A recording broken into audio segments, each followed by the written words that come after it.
écoute seulement. Une période de questions suivra la présentation et des directives vous seront données à ce moment. Nous désirons vous rappeler que cette conférence est enregistrée aujourd'hui le 5 juin 2025. Welcome to the TC Transcontinental Second Quarter of Fiscal Year 2025 Results Conference Call. During the presentation, all participants will be in listen-only mode. Afterwards, we will conduct a question-and-answer session, and instructions will be provided at that time. As a reminder, this conference is being recorded today, June 5th, 2025. I would like to turn the conference over to Yann Lapointe, Senior Director, Investor Relations and Treasury.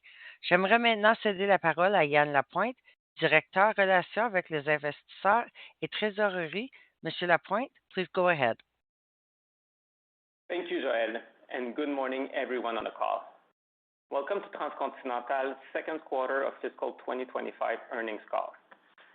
Before we begin, please note that you can find on our website at www.tc.tc our quarterly report, including financial statements and related notes, as well as the slides supporting management's remarks. A replay of this conference call will also be available on our website shortly after the call. Please note that this conference call is intended for the financial community.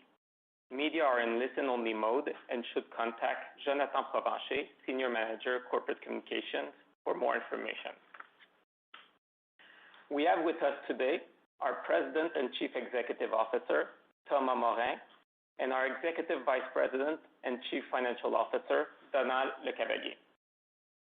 As referenced on slide 2, some of the financial measures discussed over the course of this conference call are non-IFRS. You can refer to the MD&A for complete definition and reconciliation of these measures to IFRS. In addition, this conference call might also contain forward-looking statements. These statements are based on the current expectations of management and information available as of today, and our outlook does not include the impact on our operations of potential tariffs or the labor conflict at Canada Post. Forward-looking statements also involve numerous risks and uncertainties, known and unknown.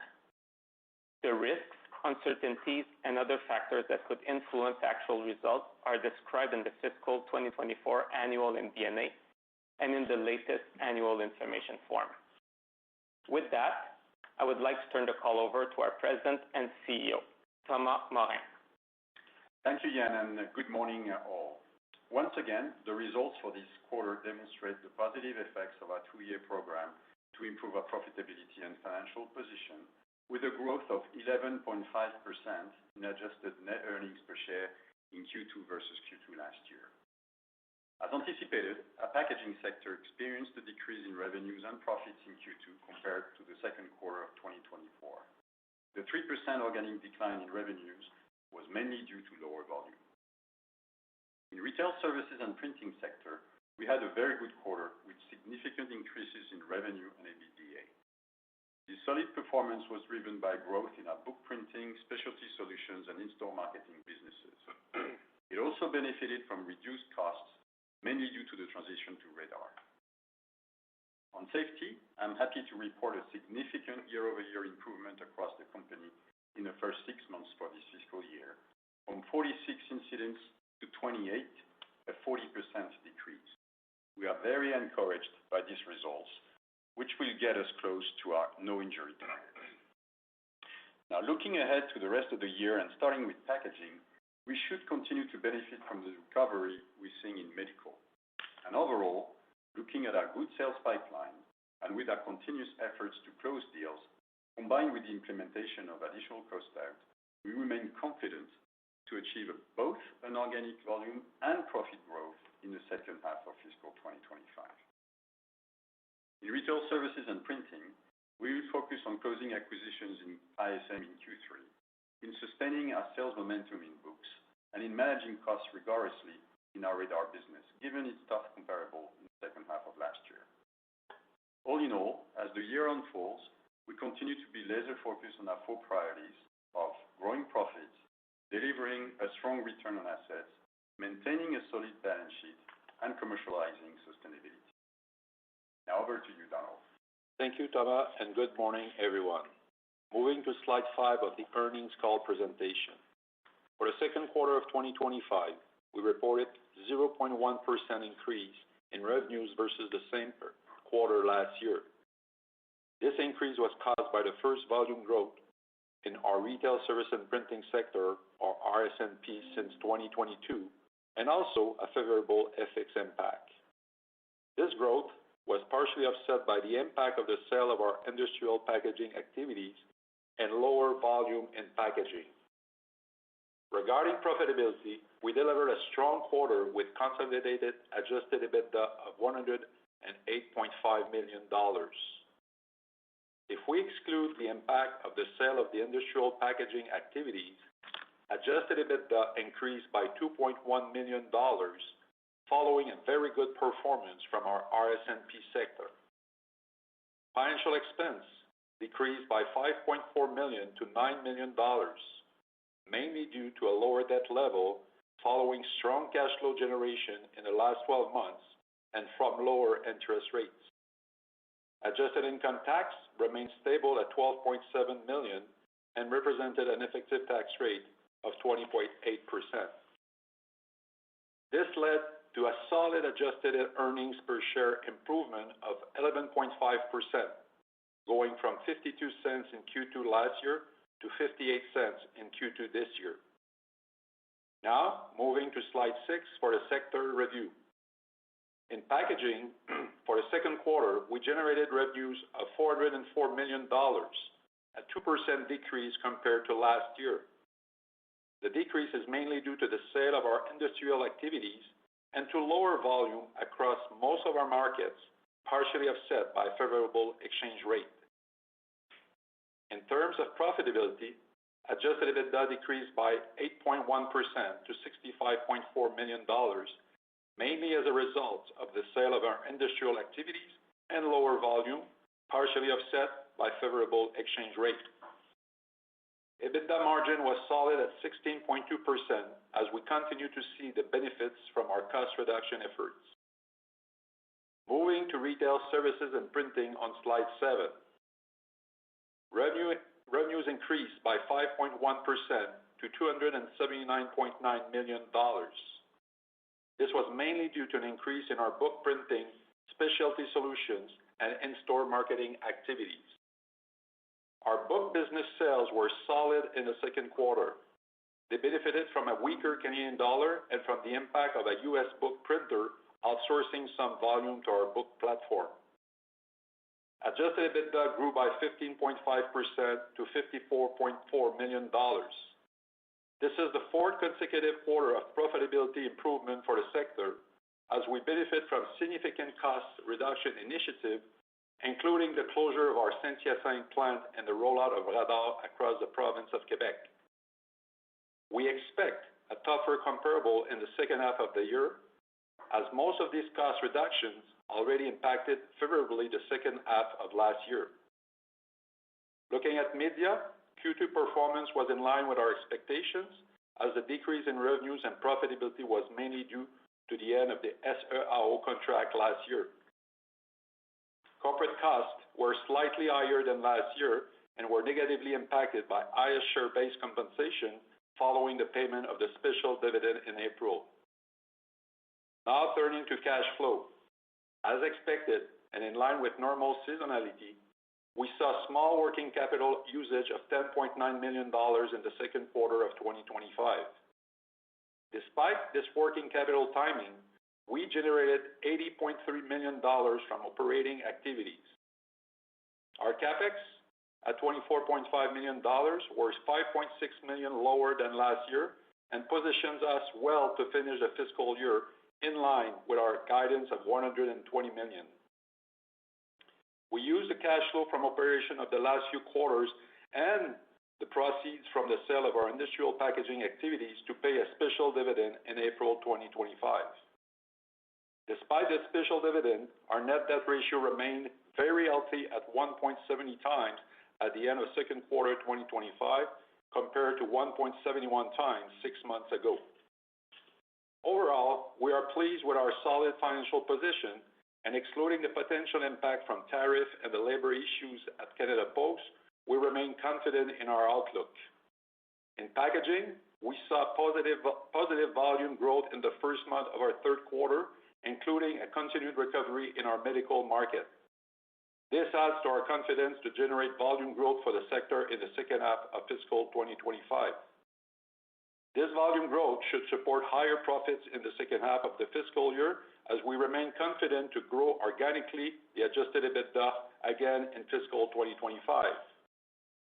In retail services and printing, following a solid performance in the first half of the year, and despite a more challenging comparable in the second half of the year, we are confident to deliver a stable adjusted EBITDA in fiscal 2025 compared to 2024. On that note, we will now proceed with the question period. Merci, Mesdames et Messieurs. Nous allons maintenant procéder à la période de questions et réponses. Si vous avez une question, veuillez appuyer sur les touches étoiles suivies du 1 sur votre téléphone à clavier. Une tonalité sera entrante confirmant votre demande. Les questions seront prises dans l'ordre qu'elles ont été acheminées. Veuillez également vous assurer de décrocher le récepteur de votre appareil téléphonique si vous utilisez la fonction main libre avant d'appuyer sur les touches. Un moment, s'il vous plaît, pour la première question. Thank you. One moment, please. Ladies and gentlemen, we will now conduct a question and answer session. If you have a question, please press star followed by the 1 on your touch-tone phone. You will hear a tone acknowledging your request. Your questions will be pulled in the order they are received. Please ensure you lift the handset if you are using a speakerphone before pressing any keys. One moment, please, for your first question. Nous avons maintenant une question de Amir Patel avec CIBC Capital Markets. Your first question is from Amir Patel with CIBC Capital Markets. Please go ahead. Hi, good morning. Thomas, you pointed to lower volumes in the quarter across most packaging end markets. Can you give us some more color there on what you were seeing across the different categories and if you have a sense as to how your market share position has evolved? Yeah, thank you, and thank you for the good question here. So as we said, the medical is actually going up. That was something we anticipated when we spoke last time, end of Q1. So we could see an increase in demand in the medical segment for Transcontinental. On the other hand, we continue to see some weakness in LATAM. The crops are not high as we speak, lower than last year, and this had a negative impact on our LATAM year-over-year sales. That's the second comment I'd like to make.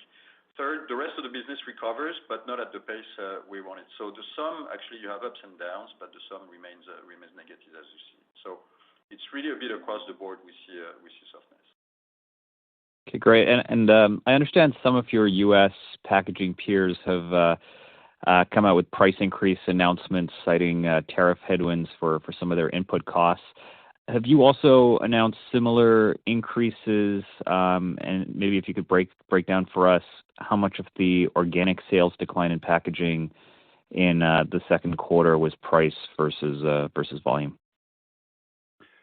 Well, yeah, we had some increase for some of the raw material, but as we said also, beginning of the year, we will have price concessions. So overall, it's almost netting flat regarding pricing. So you can, it's mostly volume. Okay, fair enough. That's all I have for now. I'll turn it over. Thanks. Thank you, Amir. Votre prochaine question vient de Adam Shine avec National Bank Financial. Your next question comes from Adam Shine with National Bank Financial. Thanks a lot. Good morning. So, Thomas, just continuing on the packaging theme, as you look to the start of the first month of Q3, you're seeing growth. Besides medical, where are some of the pockets of potential improvement? Yeah, thank you, Adam. We see indeed a continuous positive trend in medical. We had a decent Q2 and we start strong Q3. Altogether, it's overall, Adam, we had a good first period of Q3 with a net positive growth in line with what we actually said and announced.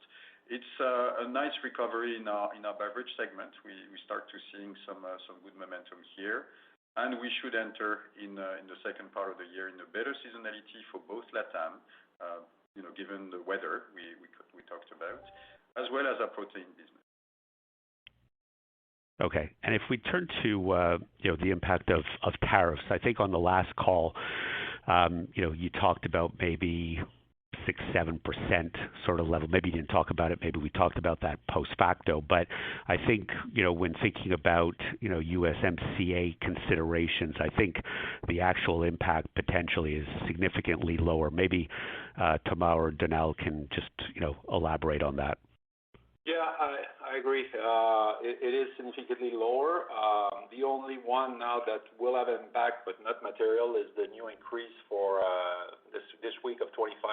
It will have some impact over our ISM business that we ship in the U.S., but nothing material of that. You're talking the steel. The steel, yeah, sorry. Okay. No impact on packaging per se, Adam.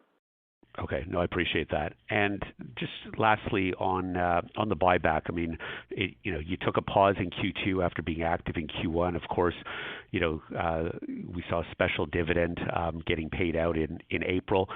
Is that still a key element of capital allocation priorities going forward, or do we need to start reflecting on where the share price is for maybe a slowdown in that area? Well, it's still an element. We're quite happy with the return we gave the last 12 months to the shareholders, including part of it from the buyback, coming from the buyback, and also, as you mentioned, the special dividend. It's still part of our plan, but sometime we're working also on M&A that will put us aside regarding the NCIB. But it's still part of the plan. Okay. And sorry, just one point of clarification. Thomas, did you say something about ISM and acquisitions? Did I mishear that? Sure. Yeah. Yes, we mentioned that actually, Adam, in Q1 as well. We have a strong pipeline of acquisitions for ISM, and I expect some announcements to be made in Q3. Perfect. Okay. Thank you very much. La prochaine question vient de Kasia Kopitek avec TD Cowen. Your next question comes from Kasia Kopitek with TD Cowen.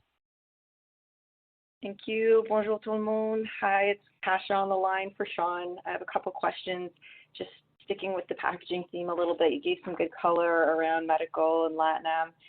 Just on Latin America, so with the destocking that looks like it's essentially complete, last quarter you talked about basically the ability to convert your backlogs just being limited by how quickly you can manufacture or convert that. Is that still the case, and how do you see that pace in the second half?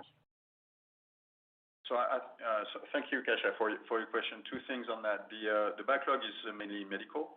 We saw the recovery in demand starting back end of Q1, and Q2 demonstrated that. So we continue to have a strong backlog. We convert in sales in medical. So that's really truly the case for medical. In LATAM, it's not backlog related nor destocking.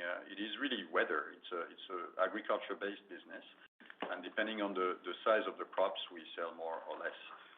We had a weak first half of the year, crop related, and seasonality should push us up in the second half. Gotcha. Thanks for clarifying. I appreciate that.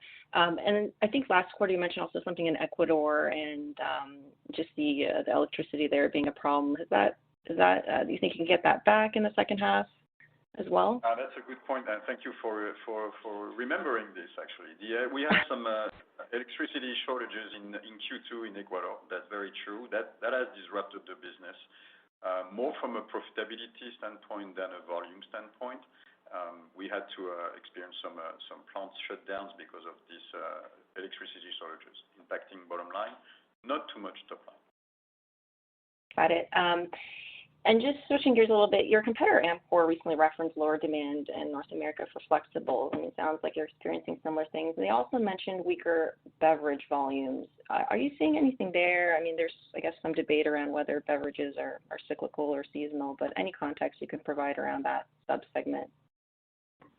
Beverages, by definition, is indeed seasonal. I wouldn't say cyclical, but I would say seasonal. Obviously, as the weather turns out warmer, people tend to drink more. Apart from that, we don't see any change. We don't see any weakness in the beverage segment. Maybe this is specific to the portfolio our competitors are working with, but we don't see that. Gotcha. Switching gears to retail services and printing segment. In the MD&A, you talked about higher book printing volumes and that being enabled by just some competitive pricing on contracts you're able to secure because of FX tailwinds. Am I right in thinking that this is sort of more of a one-time volume bump, just given that the U.S. dollar is depreciating here? How should I think about that? Well, obviously, the currency has helped us becoming even more competitive. That's a fact. That being said, we reported last year some high level of prospection and business development in book to grow the business, which has paid off in Q1 and continues to pay off in Q2. And our pipeline of opportunities and business development in book remains strong for the remainder of the year. So I wouldn't consider this as one-timers. Okay. I was just thinking maybe because of the stronger or the weaker Canadian dollar, you were able to make some competitive pricing, but now that we're reversing course, maybe you're not able to offer that competitive pricing, but it sounds like that's not the case. Now Donald speaking. Obviously, the weaker the Canadian dollar is for TC is good for our book business. So second quarter, we were close to 140, but we're still around 135, 136, which is good overall. In exchange rate. That's one thing. And second thing is our book business kind of slowed down, I would say, 18 months ago following a strong push during the COVID period. And we think this is also more normal business right now. Having said that, we do have some one-timer, and I mentioned it in my comment. There were some of the business from a U.S. printer that we gained. We don't expect to lose the entire business next year, but there will be a little bit less from that client. But overall, it's a strong currency help us, but the U.S. dollar is still, at 135 is still good for us. Yeah, that makes sense. Thank you for that context. Just aside from book printing, there were some encouraging comps for your specialty printing and ISM, and I appreciate some of that was just from an easier comp versus last year. But maybe can you parse out, was there some favorable kind of underlying growth happening beneath the surface for those particular areas? Any context you can provide?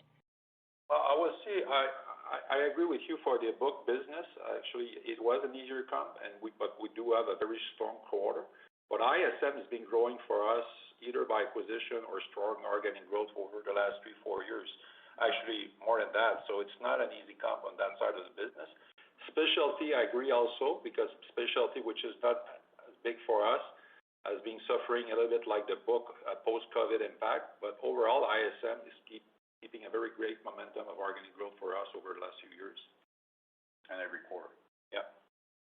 I'm going to turn over the line shortly, but just the last question on monetization of your non-core real estate assets. It's a bit of a tougher market. I appreciate you probably want to wait to get full value. I think you have 2 buildings left for 60 to 80 million. How are you thinking about the timing of that? Well, that's certainly, as we said earlier, the tariff don't impact us that much on the P&L side of the business, but I would say that the uncertainty coming from the tariff impact announcement has created a very slower market. So we were hoping to do those transactions in this fiscal year. I'm not saying it's impossible, but we definitely see a slowdown in the market, and we will wait for the right pricing. So more to come, but it's slower than it was a couple of months ago. Makes sense. Merci. I'll turn the line over. See. La prochaine question vient de Stephen MacLeod avec BMO Capital Markets. Your next question comes from Stephen MacLeod with BMO Capital Markets. Great. Thanks. Good morning, guys. Lots of great color so far. So just wanted to follow up on a couple of things. Just with respect to the Canada Post situation, if we do see strike action being implemented, is the impact sort of similar to what it would have been in terms of the magnitude back in December, or is there something has anything changed in the business that might change? Something else changed in the business that might change what the potential strike impact could look like? Yeah. So thank you for the question. The answer is no. We had to make it short. We don't expect to see as big an impact as we had last year in November. Several reasons for that. Number one, we anticipated on that, so we obviously could put an alternative distribution network earlier with more preparation and, as a consequence, less expensive moving forward. The second thing is the distribution hasn't stopped as we speak, as you know, and there is ongoing negotiations between the unions and Canada Post under the supervision of the government. So we don't expect to see any major disruption moving forward at this stage. But the quick answer is no, we do not expect to see as big an impact in Q3. Okay, that's helpful. Thank you, Thomas. Just digging in a little bit on the packaging space. So it sounds like obviously you're maintaining your guidance for a stronger back half of the year. On the volume side, and you've talked about a few places where you've seen some strength. I'm just curious if you could give some color on how that translates into margins in the back half of the year. Well, we combine both things. It's growing organically and continuing to be frugal and cost conscious. So the two agendas continue to run in parallel. So we don't expect to see a significant or a big impact on our margin percentage levels. Does that mean, meaning on a year-over-year basis, you expect not to see much margin expansion? Is that how you mean that?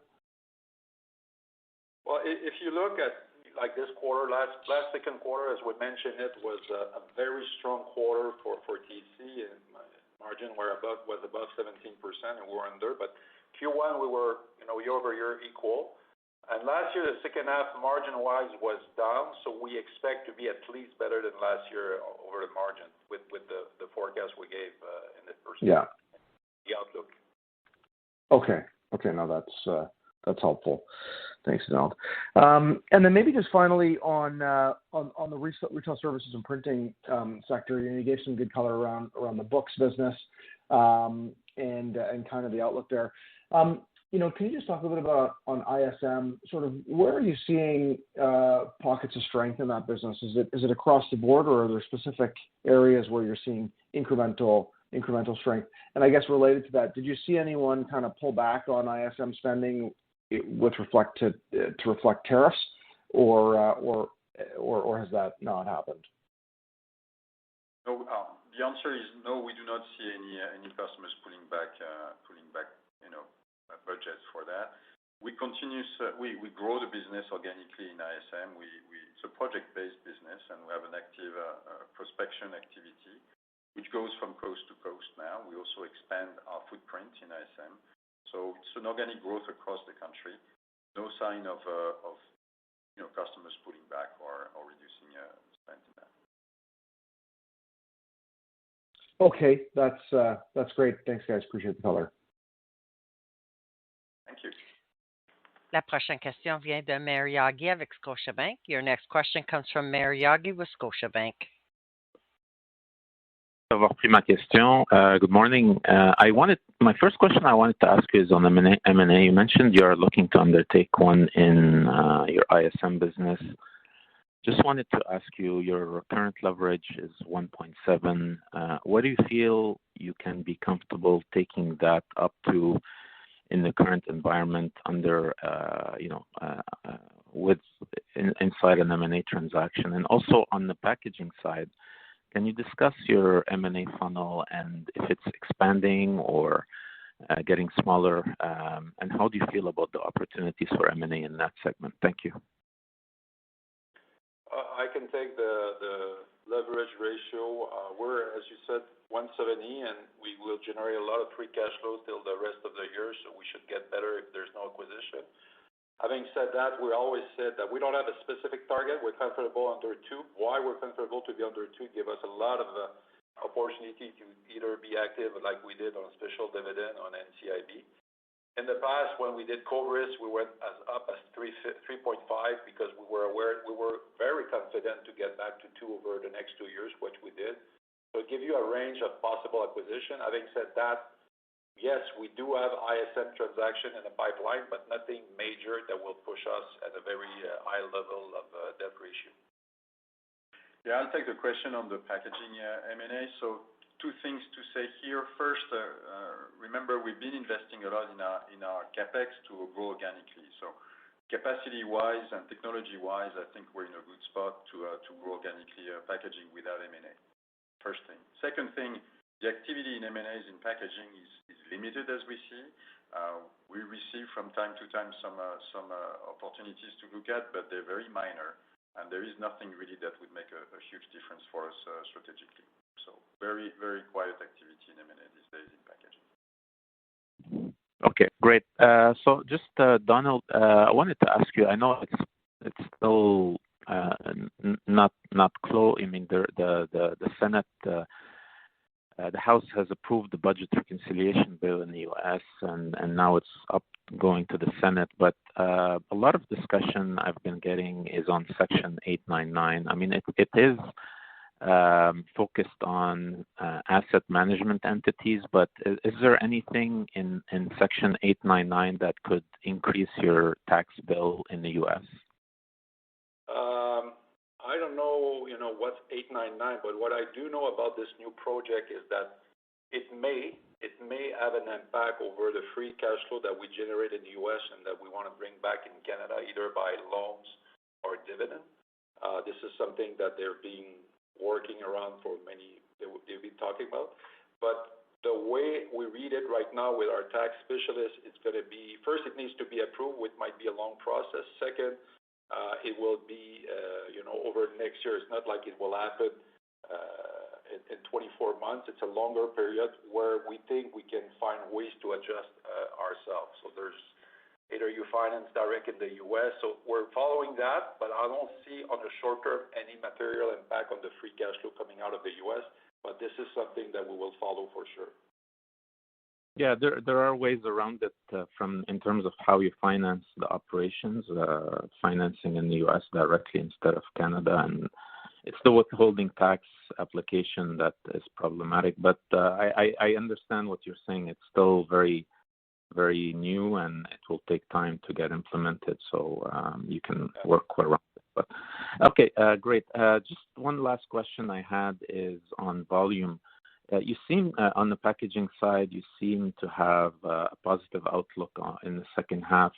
Apart from the increase that you're seeing in the short term on the medical side, what gives you confidence that the growth in volume is going to continue for the next couple of quarters?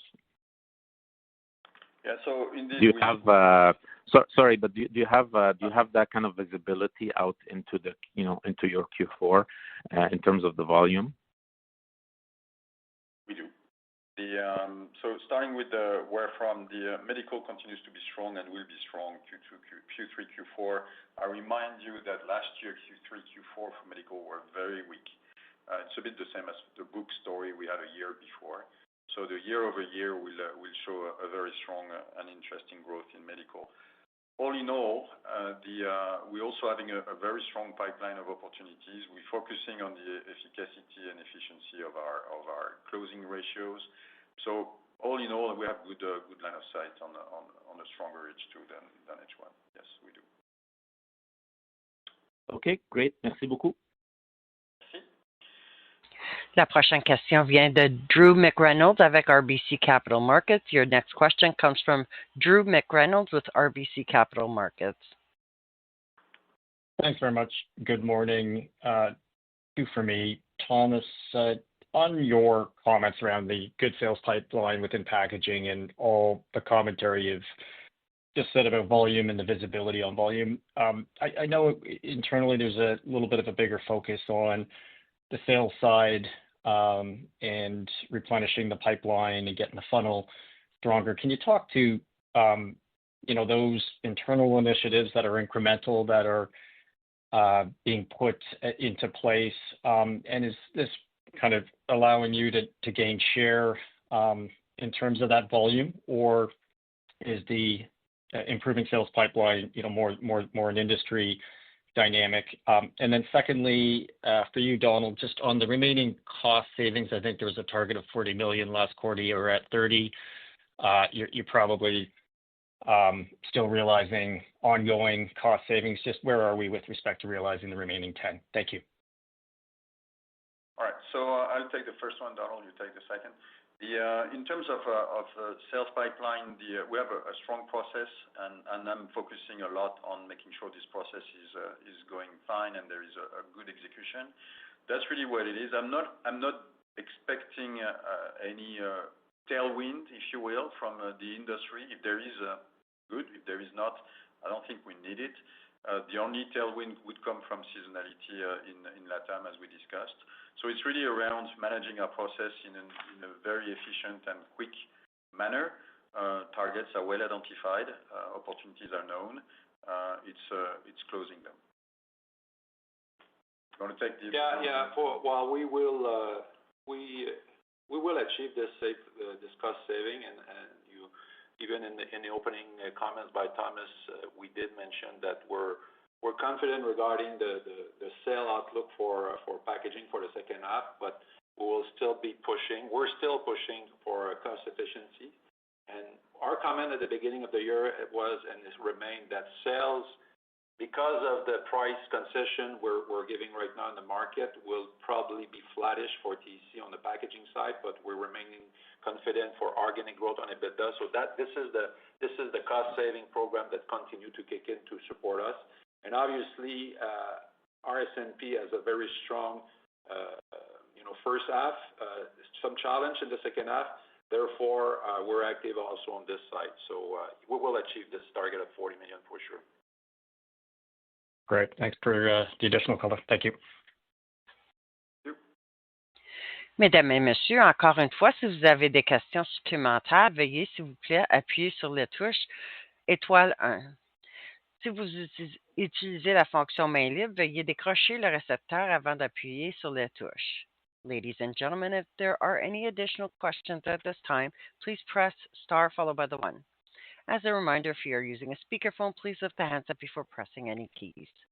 La prochaine question vient de David McFadden avec Cormark. Your next question comes from David McFadden with Cormark. Oh, great. A couple of questions. So I think you said, you have decent visibility on the volume growth for packaging in the back half of the year. So I would imagine in order to meet that EBITDA expectation of growth in packaging EBITDA, you need that volume, right? Is that true? Well, it's both volume and costs. The answer is yes. We need volume and cost at the same time. Hence the agenda and the focus we could share today. Okay. And then just switching to ISM, I mean, that business has typically grown at a pretty good clip. Can you give us an idea of the growth that business experienced in the quarter and how much that business represents for the whole printing segment?